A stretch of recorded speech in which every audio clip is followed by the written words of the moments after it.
Hey everyone, welcome to another edition of PowerCore Productions and Podcastings.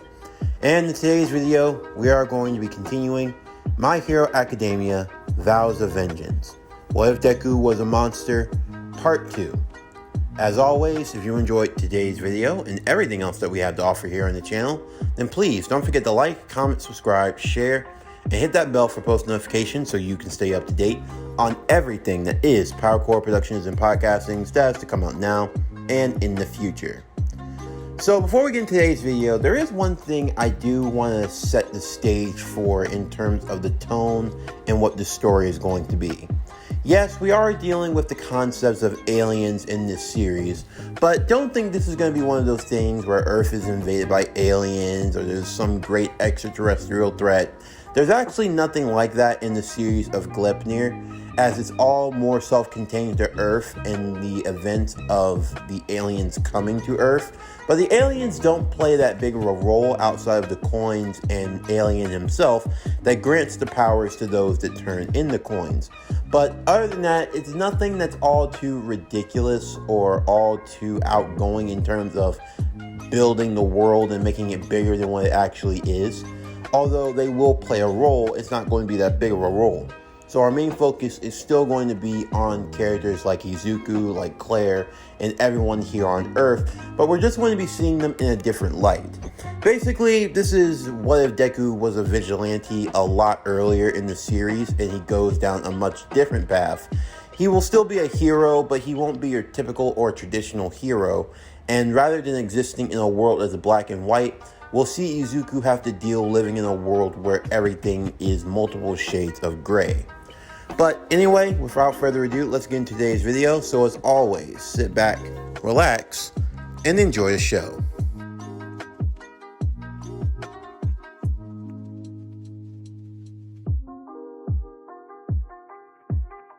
It had been 4 months since that chance encounter, when Izuku and Claire met for the first time, and they found that there was a lot more to their past that they had in common.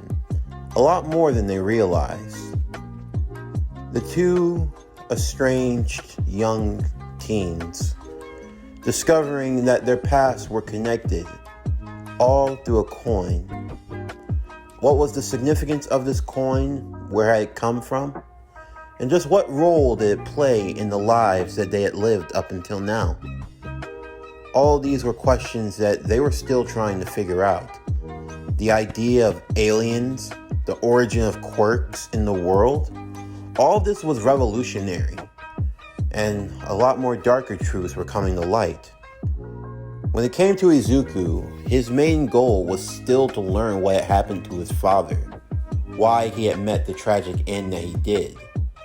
While there were many that wanted to rule it as nothing more but an accident, it was clear to see that there was foul play. Of course, Izuku's questions often led him back to asking Alien more about his father. Alien gave as much information as he could. You see, it had been a while ago, maybe around the time when Izuku was about 8 or 9, when his father had, by chance, found the coins himself. He had come to Alien, not knowing what exactly they were or what they could do, and he also discovered the truth. Of course, the first idea was to tell the other pro-heroes about this. After all, if Alien wasn't meaning the world any harm, and if this could help him find his new home and find his comrades, then there was no reason why he shouldn't help. However, he quickly had to rechange his thinking. If the world actually knew about this, the origin of quirks, Alien, and everything that came along with it, there was a chance that he might not be able to go home at all. Of course, while Izuku's father wanted to believe in the good of humanity, there were still those who had ill motive and intention. For all he knew, Alien and his people might end up being used as test subjects, lab rats, and God forbid if a villain actually got his hands on this knowledge and information, then there was no telling what could happen from it. So as a result, Izuku's father agreed to keep things a secret. He used his connections working an international job. It was nothing more but just a resources department job for some tech or science company. But even still, it allowed him to do his own sort of research and to help in finding of the coins. However, his actions did not go unnoticed. It was because of this that Izuku's father found himself on the wrong side of the intentions of the group known as the Collectors. Who were the Collectors, you may ask? They were people that had discovered the coins. They used it to gain power for themselves, amassing their own power. What their ultimate goal was and what they were trying to achieve, no one truly knew. Some say that the Collectors were simply looking to start a revolution of their own, to change the way of hero and villain society. Others believe that the Collectors simply wanted to amass their own power to gain more status in the world. Some had even darker theories, only for those who were aware of their existence. There were very few people who ever did find the coins and ever asked for any power of their own. Anytime they did, they were usually snuffed out rather quickly. As such, going into coin hunting wasn't for the faint of heart. The Collectors, they were always out there. It didn't matter how safe, it didn't matter how careful you thought you were. If you were looking for the coins, in one way or another you were bound to run into a Collector. And God have mercy if you did. This left Izuku with a bitter feeling. The Collectors, they were the ones that he had to hunt down. And Claire agreed. But what was he going to do when he found them? He didn't know. And that was the part that scared him. In the meantime, after Claire and Izuku had used their coins to enhance their skills, they spent the next few months training, trying to figure out what their powers could do. First, there was Claire. She had asked for her quirk to manifest, if she could have one. She was born quirkless, so she had hoped that whatever power she could have gained naturally would be to her liking. The power she gained was called Manifest itself. It all started when, during the New Year's, she had grabbed the talisman that blew away from one of the shrines. When she grabbed it, the talisman had the word ice written on it. As Claire held the talisman in her hand, ice would sprout, and she found herself being able to control and manipulate ice, although the power only lasted for about 5 minutes. After this, she and Izuku began testing this power and ability, and she soon learned that she could use talisman charms, and she could cause whatever word was written on it to manifest into a power. From here, Claire would deviate her talismans into 3 different categories, attempting to better understand and use them. There were weapons, elements, and enhancement. First, the weapons talisman. As you'll see, a weapons talisman was basically what it said it was. She could take a talisman, write the word of whatever weapon she wanted, then afterwards, she would place it on a random inanimate object, say a rock, a cup, anything, and it would transform into that weapon that she wanted. Next, there were the enhancement talismans. Strength, speed, durability. All she had to do was write one of these talismans and place it on her own body. Afterwards, her body would be augmented. Again, this would last roughly 5 minutes, but she gained an increase in speed, strength, and durability if she chose to use those. And then finally, there were the elemental talismans. As she would be able to use them, they could work in one of 2 ways. She could place an element talisman on her weapon, causing her weapon to transform into that element. So, for example, say she had bow and arrows and she placed a fire talisman on it. Then she could shoot bow and arrows made out of fire, or lightning, or water, or earth, or any element for that matter. Or instead, she could place an element talisman on herself, and she could spew and control the element with her hand. Think about a character like from Avatar: The Last Airbender. It basically gave her that power and ability. However, she did see that she had some limits. For one, she could only use up to 5 talismans at once. So she had to be careful with which 5 she chose to use at any given time. And also, each talisman's power only lasted for about 5 minutes. Izuku theorized that this was probably due to the fact that this was her starting limit, but that the more she trained and the more she improved in her power, it might increase the overall time that she could use her abilities.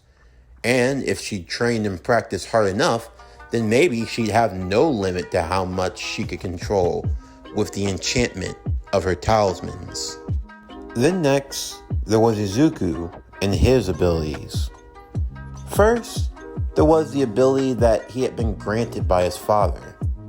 Apparently, before his father had died, he had used one of his own coins to grant Izuku a power, since his son didn't have a quirk of his own, and he felt he'd need something to protect himself. This was his power known as Monster. Growing up, Izuku had a special stuffed animal. It looked like a Frankenstein-like dog that wore overalls, was patched up, and had a little gun holster, a revolver. This was the request of his father to allow him to transform into something that could defend him. As such, Izuku found himself transforming into this monster dog-like mascot. In this transformed state, Izuku's strength was increased tenfold. However, even in his human form, Izuku still had some usage of the super strength, the speed, and the enhanced senses that came along with this ability. However, he would only be able to truly manifest his power when he was transformed. Although still in his human state, he could use some of that strength and speed and other senses to some regard. And on top of that, every time he transformed, on his side, the holster gun would suddenly appear and already have 6 bullets created and in the chamber.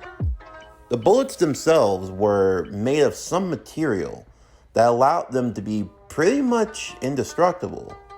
Of course, Izuku had never actually tested out just what the gun's capabilities could be, and all in all, he couldn't say he was all that comfortable using it, but still, it was a weapon that he'd have, and it just appeared every time he transformed, so there really wasn't much that he could do about it. So he did take to learning how to fire a good shot well, and learning how to try to use it properly, although he knew he'd probably have to get a real license to use a gun. Although thankfully, there were pro heroes that did use guns in their society, so it wouldn't be looked down upon. He'd just have to learn how to use it properly. Second was his other quirk, Fire Breath. Using the coin that he had been granted by his father, Izuku decided to add another power to his arsenal, the power to breathe flame. After all, it was the quirk that his father had, and he wanted to have it in honor of him. He could use fire breath in his human form and in his monster form. And he believed that with enough practice, he could make it strong. After all, a monster that could breathe fire, he felt that that was a definite combination to have in his arsenal. However, the true extent of Izuku's power would be learned while he and Claire were practicing on the beach, a beach that had become overrun with clutter and debris, giving them a lot of isolation since no one really came there, and a lot of stuff that they could use for target practice. Claire noticed that on the back of Izuku's head in his transformed form, that there was a large zipper. She asked if he ever knew that it was there, and honestly, Izuku had never questioned it. He always just assumed that he was just a monster, and that he wasn't anything else. However, when Claire checked, using the zipper and pulling it down, she saw that there was nothing but slime and flesh inside, that it was empty. This caused Izuku to have a bit of a panic attack, since this whole time he had no idea that he was nothing more but a hollow suit. But this gave Claire an idea. She would slowly crawl inside. The sensation that the two felt in that moment was one that could hardly ever be described. There were plenty of people who talked about the idea of having a soulmate, of being so close to a person that the two could feel like they were one. In this moment, the two actually did feel that way. In this unique situation, when they were both connected, Izuku could sense and feel all of Claire's emotions. He could feel her memories. He even saw them. He saw what happened to her that night when she was hiding in the closet, as she saw some being, her brother apparently. Izuku couldn't really make out his face, but he saw what happened. His hands, they just grabbed onto the other family members, and one by one, they all disintegrated. They all turned to ash. There was nothing that remained. They decayed. Izuku could feel the sadness, the pain, the anger, all of it within Claire's heart. But it wasn't just on Claire's end. Claire could also feel Izuku. She saw his life, how he grew up being bullied and picked on, how his dream of being a hero had almost been taken away from him. He saw what happened when, through his eyes, when they lost his father, the depression his mother went through, all of the anger that Izuku kept boiled down inside. She could feel it. She could feed off of that energy. It was weird, but in this moment, they felt stronger. They felt more powerful than they could have ever dreamed of being. Even though Izuku was panicking, Claire would tell him to calm down. She assured him that his feelings were understood and that they were reciprocated. She promised that they would make it through this together. And if not, if one of them were to ever fall, she promised they would die together. They would see this through till the end. They were all that each other had at this moment. And as long as they stuck together, this was a road that they could walk down together.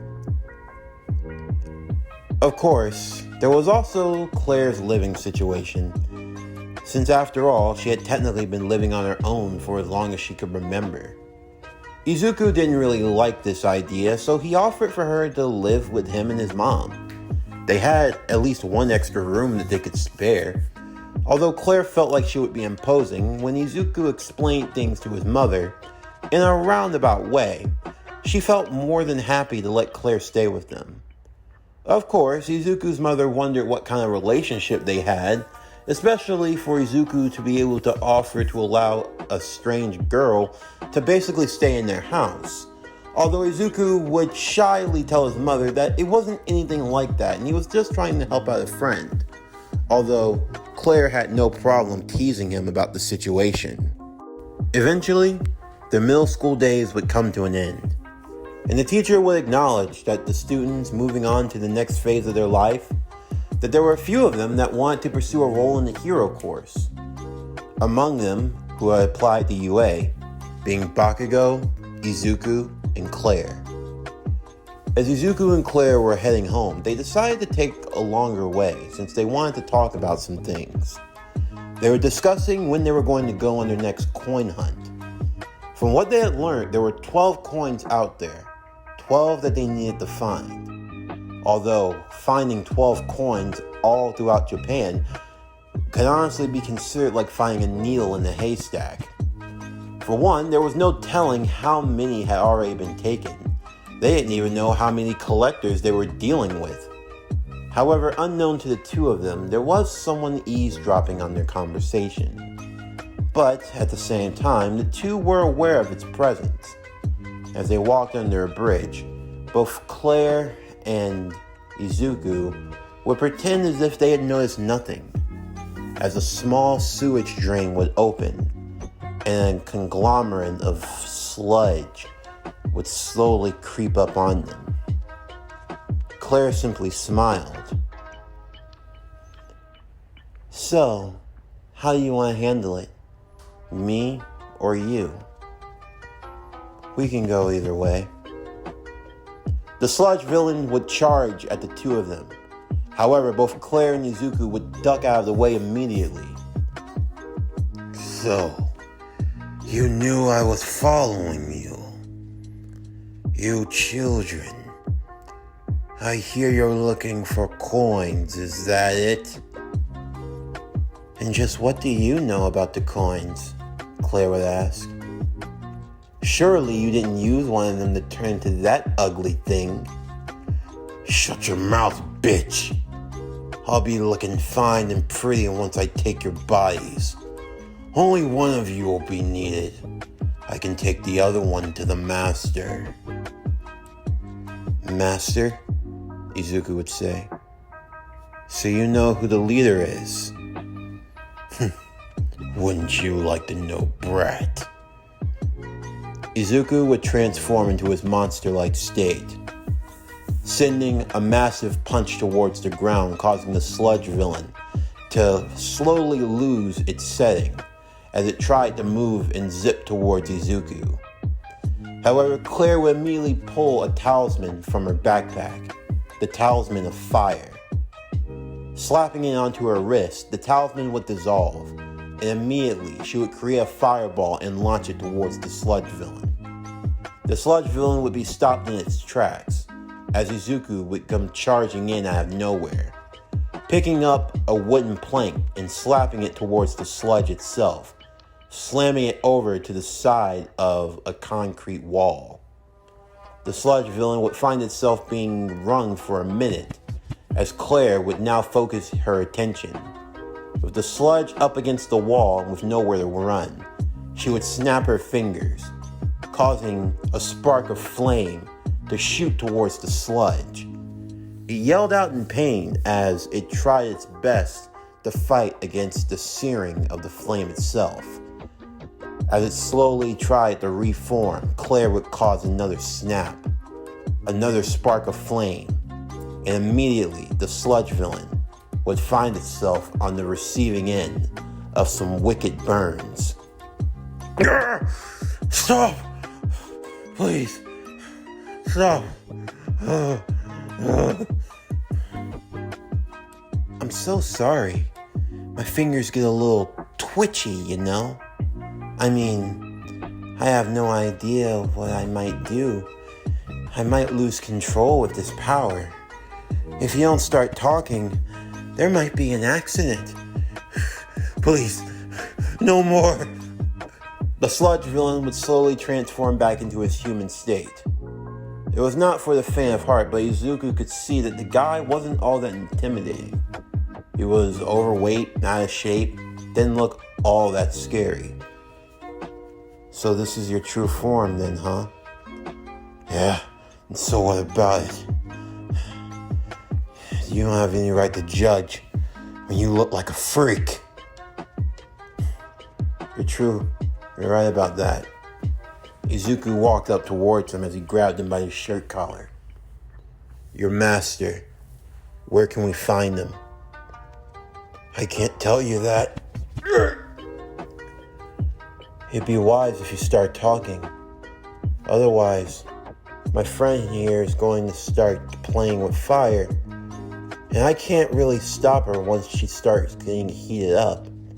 You know I can't, Izuku dear. Come on, Claire, we need to be serious. Look, I don't want to hurt you. Kid, you're not fooling anyone. You're trying to act all intimidating, but really you've never done anything like this. You don't have the eyes of a killer. Izuku would glare at him menacingly, but the sludge villain simply laughed. Come on. You think I'm supposed to be scared of a brat like you? We both know the truth. The girl over there is the real brains of this operation. You're nothing more but some dumb muscle. You don't have the balls to do anything to me. Izuku's arm that he held him by the collar would transform into a monster arm as he gripped his throat. I'm really not in the mood. I just want to speak to your boss. Just give me the information. Please. I don't want to have to do this. I won't tell. You could just go to hell! The sludge villain would transform back into his sludge state, catching Izuku off guard as it wrapped itself around him. Stay back, pretty bitch. If you don't want to see your friend's insides get thrown up all over the ground, you'll back away immediately.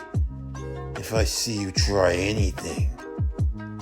Claire would drop the bag with her hands up. However, unknown to the sludge villain, folded up in her hand was a single talisman. A talisman for air. All she had to do was slap it on. Slap it on fast enough, and in one burst, she could get rid of this thing. Izuku tried to fight back, as the sludge villain had to focus his attention on trying to hold him off. You ain't getting away from me. I'm taking that body of yours, and then afterwards, I'm taking this bitch straight to the boss. If the sludge villain distracted just for a moment, Claire would slap on the wind talisman to her hand. As she sent out a great gust of gale force winds, the sludge would be shot off of Izuku. Izuku backing away, just as Claire had ordered.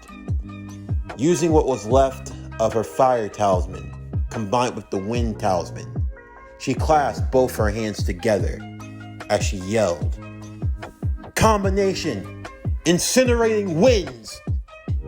She pointed two of her fingers forward as a spiraling tornado of wind and of flame, combining and intensifying in heat, would smolder at the sludge villain. The sounds, the agonizing screams, all of it could be heard, but Claire didn't stop. She over-intensified the heat, and by the time that Izuku had tried to calm her down, all that remained was a smoking pile, a burning black ash mark against the wall. There was no sludge, nothing that remained. He was gone. Claire, I'm sorry, I didn't... He was gonna... It's fine. Let's just get out of here, okay? Claire and Izuku would pick up their bags and would leave the scene of the crime.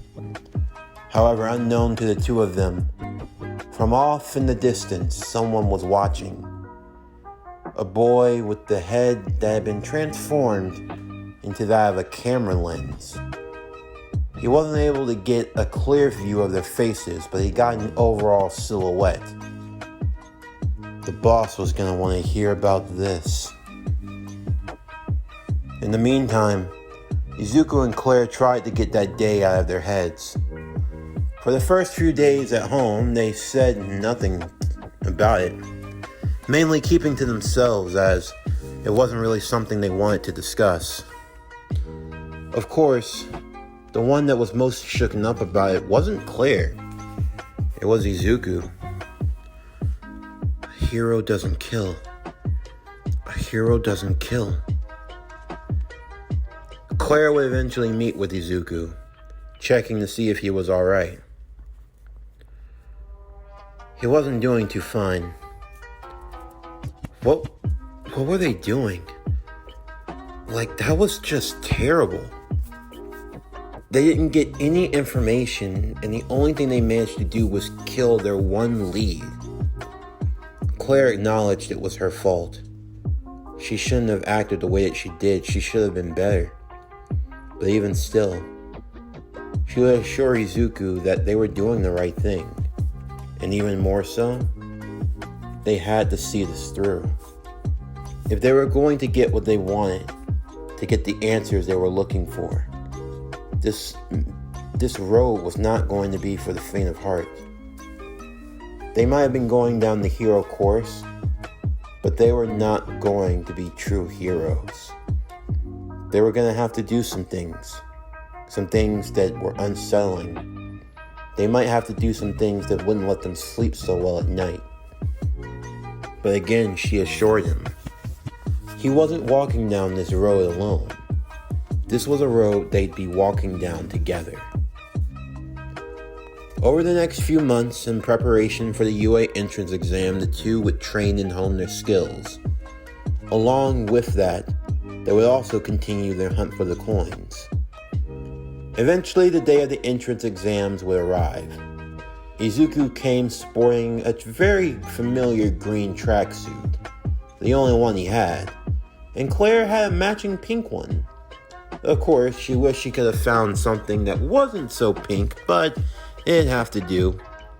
She had her bag on her with her talisman charms, and Izuku was ready to go, as the two made their way into the exam. In the meantime, there was another girl. She was making her way through, and in her own daze, she actually tripped and fell. She was about to fall over when another young boy actually helped her. The young girl, as she turned to see who it was, saw the side of a boy with white hair and with a red eye. She only saw this one side of him.